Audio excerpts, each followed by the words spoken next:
Ba sa ama choi mo in lim takin ho ichuang laupa cha pathian ro wi tak na sia pathian zong chunga ro wi Greenwood United Methodist Church. I am Lisa Morris, the Metro Ministries Executive Director here in Indianapolis.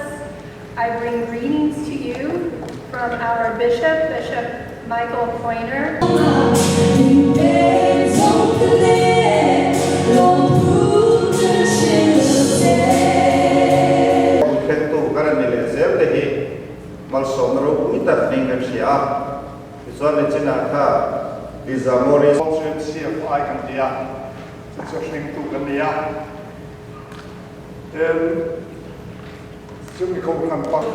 Con mal sống cho rồi sẽ kiếm một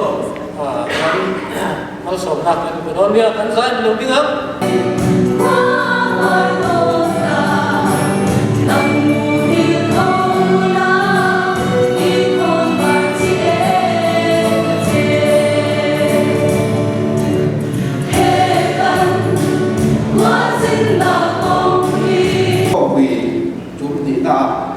Cái để luôn đủ sẵn là đâu ba để luôn cứ tập mấy giúp quý sợi là luôn cái chân là nó được cái sự công cụ hóa tất cả những gì là nia Sẽ chuẩn thiam na ác nghiệp ta khác khác này cái sinh ác thì bạn phải cái này thì mình thì hỏi những gì các chỗ tập trung balin các thầy hiểu rất lúc thầy ama chỗ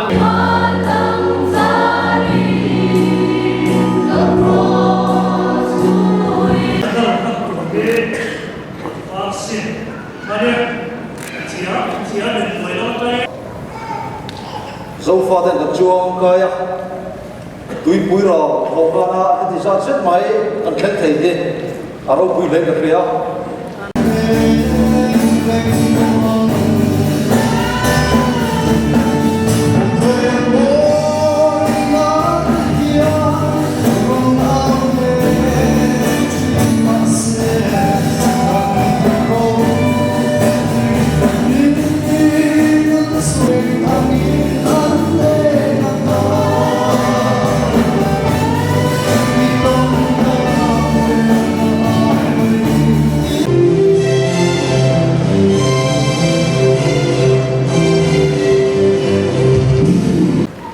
sai po kan so mga Zone Christian Church.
North America Zone Christian Fellowship in Coffee, Loving, Taka, Minqueto, Katachian, Fakin, and in America, Ramasia, Mizonia, and now Koma, and Koma, we take a list.